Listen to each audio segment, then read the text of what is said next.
590,000 subscribers, an average of 300,000 views per video. That is the size of a small news studio. Imagine your local news channel completely slandering a person because they were too lazy to fully read a public document. Okay, so here is my problem with what Soggy Cereal is doing in this video.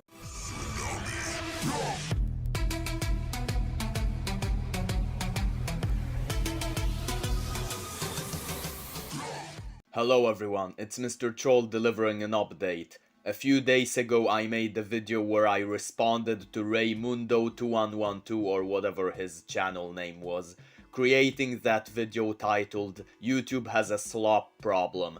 Well, turns out many other YouTubers have come forward and made their own videos talking about this. And a video I just saw was made by none other than Soggy Cereal, aka the guy who exposed Iraq for being a massive faker. And the reason why I want to talk about this once again is because Soggy Cereal, just like Raymundo, criticizes mainly commentary channels. The most degradation in quality for the past few years has, in my opinion, been in the drama commentary genre, or how more and more people are calling it, the slop center of YouTube. And Mr. Troll, who is a commentary channel, is somewhat annoyed at the point Soggy Cereal attempts to make here, and therefore needs to address that in this video. With every video that is well researched, there are hundreds that are somehow double their length, containing nothing but misinformation or willfully ignorant statements. And there is no better example than with the MrBeast and Dogbag 404 drama, where every slop channel jumped on like flies on a turd. A dog bag stirred, filled with lies. Now I don't expect these guys to throw away their entire lives for 4.5 weeks investigating everything Dogbag 404 has said and done to gather the information out of which you can easily conclude he is actually a MrBeast obsessed, disgruntled employee fired for creepy and unprofessional behavior towards female and male co-workers while trying to scam the MrBeast company he worked at and now slandering them, constantly contradicting himself online and hastily tries to cover his tracks whenever caught. But can you at least do like the bare minimum of research? When he claimed Mac was filthy rich, acting all emotional about getting $800,000, you could've just spent 3 minutes on going to the original video and see that Dogbag manipulatively cut out the clip of Mac saying that he's gonna give the prize money to his less fortunate friends. What are you gonna spend the $800,000 on? I've got 3 friends of mine, childhood friends of mine, and they don't have a lot of money. I'm gonna make sure they don't have to worry about money anymore. I mean, my life's changed now. Congrats, man. You deserve it. Forever, bro. You deserve it. Dude, thank you. Thank you so much. 7 bathrooms. What are you gonna spend the $800,000 on? I mean, my life's changed now. Yeah, I'm sure that $800,000 is really going to change your life. Or that when Dogbag claimed the video was fake, Shredder is CGI. you could have just gone to that video to see that it's clearly not. Oka Metal is going in the world's largest shredder. Shred the car! Shred the car! And when you repost a 20-minute video of Dogbag tweeting his obviously cropped cease and desist document, where he subtly cropped the slander claims out of, to insinuate there was no slander present in his video, which clearly worked since the audience reacted exactly as he wanted them to, well, you could have at least contacted him to get the full thing. Which, side note, Dogbag did try tricking me as well by first sending me a cropped version, as he did with Oompaville.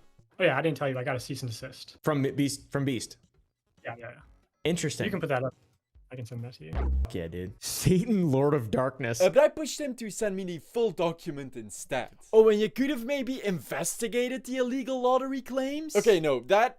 I actually had to get a lot of info from, real MrBeast employees. Okay, I'll admit that Dogbag tried covering all of his tracks and is a master manipulator, even calling me overdramatic when I didn't want to make a video on MrBeast filled with uncertain and refutable proof. Hey, it's not like there's such a thing as investigative integrity. So yeah, it did cost me a lot of time to get all of the facts, but wouldn't you rather that than have me spread all of his lies? Like, oh, I don't know, falsely accuse someone of domestic abuse? There's allegedly domestic violence charges. When I made my MrBeast video, and I made one long video that no one watched, perhaps because people would rather watch millions of mass-produced low-effort videos rather than my video where I have actually put effort into it. But anyways, when I made that video, I am pretty sure I kept stressing that all of this were allegations made by Dogpack404, and I never really jumped to any conclusions.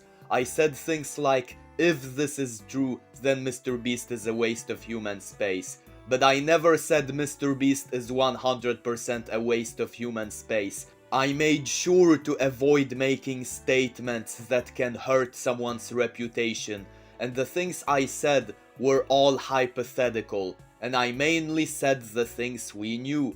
We did not know if MrBeast truly was this massive fraud, but what we knew is that Dogpack404 accused MrBeast of being one. And Mr. Troll did that not because Mr. Troll was a coward, but because Mr. Troll was being professional. Like more Pegasus, who made an approximate $110,000 milking this situation for 12 videos so far, with a total runtime of 3 hours and 45 minutes. Yeah, I used to like Pegasus. He did a pretty good job at calling out wastes of human space. Then he created his second channel called More Pegasus, and that's pretty much when I stopped caring for this guy. I mean, how do you manage to make every single video like 20 minutes long? These channels try to remove themselves from any journalistic responsibility or accountability behind short disclaimers that they aren't responsible for spreading misinformation, while simultaneously throwing these extremely damaging accusations out there. Disclaimer, everything in this video is alleged. All parties talked about are innocent until proven guilty. Anything said or speculated is my opinion and not a fact. So obviously I was right there, and these challenges aren't real. MrBeast's CEO and cousin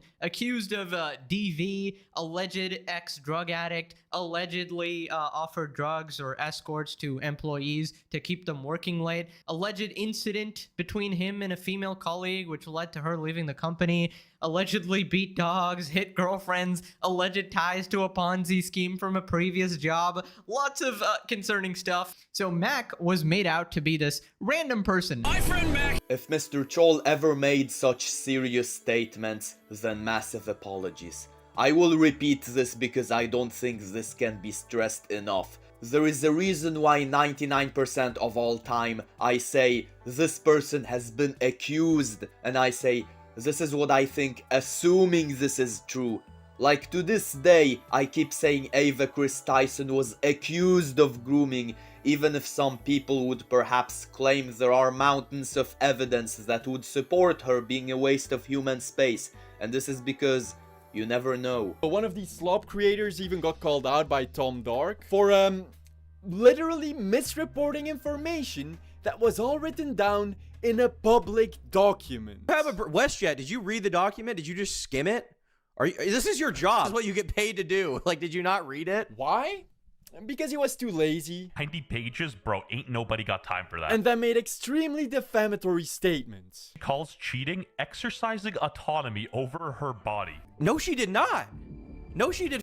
Are you okay? I actually have to pull up the document at this point in time. Okay, this is actually insane. This is actually nuts. So the context of her saying that was not that cheating is her exercising autonomy over her body. The context of it is that he was trying to pressure her into having sex with him.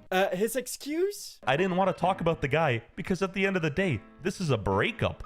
There's two sides to the story, and I'm not going to be making assumptions based on her context. Obviously, her context is going to favor her and make him look as bad as possible, so I didn't want to really dig into that too much. Hey man, there are two sides to a story, and the statements of one person might be biased. So I'll just lie about their statements. 590,000 subscribers, an average of 300,000 views per video. That is the size of a small news studio. Imagine your local news channel completely slandering a person because they were too lazy to fully read a public document. Okay, so here is my problem with what Soggy Cereal is doing in this video. He is basically calling out all the commentary channels, including Mr. Troll, or at least this is how he comes across, but in reality, he is only talking about specific commentary channels that make every other commentary channel look bad, and this pisses me off. Like, yeah, what More Pegasus is doing here, fuck that! but that doesn't mean every single commentary channel is doing this. And refusing to do proper research does not make commentary channels bad. It only makes WestJet bad. You should have said in the beginning of the video that there is a problem with specific commentary channels, because when you just say there's a problem with commentary channels in general, it comes across as insulting to commentary channels who actually try to be good. See, people, including creators, are fucking tired of all these channels trying to convey as little information as possible a minute in their videos, that you now have people like Chatcat and Dolan Darkest going against the stream by uploading what, in my opinion, are essentially the exact same videos information-wise, with, in my opinion, even better jokes than their 20-minute counterparts. This will be the final MrBeast video because it's over, so we can just wrap it up. Oh, no, it looks like he's done now. So now we can move on. And, oh, okay, it's finally over now. It's finally over. I'm guessing that means everything's up? No? Yeah, I hate this clickbait. There's a reason why Mr. Troll doesn't make those kind of names. You keep seeing a video of Neon is finally done, but then Neon comes back and turns out Neon has not learned anything. There's a reason why it took me several days to talk about the Jack Doherty car crash situation, because when I first saw commentary channels talk about this, I thought once again it was some kind of clickbait. Only when the news reached my home country in Europe did I realize it was something serious this time, and that's when I made that video. Point is, those kind of videos are quite damaging and they make everyone lose credibility in you. Back then, videos on even short-term drama were still filled with creative value, personality, or at least respected the viewer's time. And I think that the best example of this was the whole J-Station controversy. Who, for if you don't know, J-Station was this embarrassingly and luckily now irrelevant brain rot creator. Today we are making Kermit the Frog drink the gay potion. Who at one point faked his wife's death. Soggy Cereal says wife, when the videos he is showing clearly say girlfriend. Soggy Cereal, do more research next time. Okay, I'm kidding. I will admit that I fail to do research sometimes, which I will talk more about in that top 10 worst Mr. Troll videos of 2024, which I plan on releasing at the end of the year. So, moral of the story, commentary channels are not bad, only some of them are, but they do not represent the good ones, so unsubscribe from More Pegasus and subscribe to Mr. Troll instead.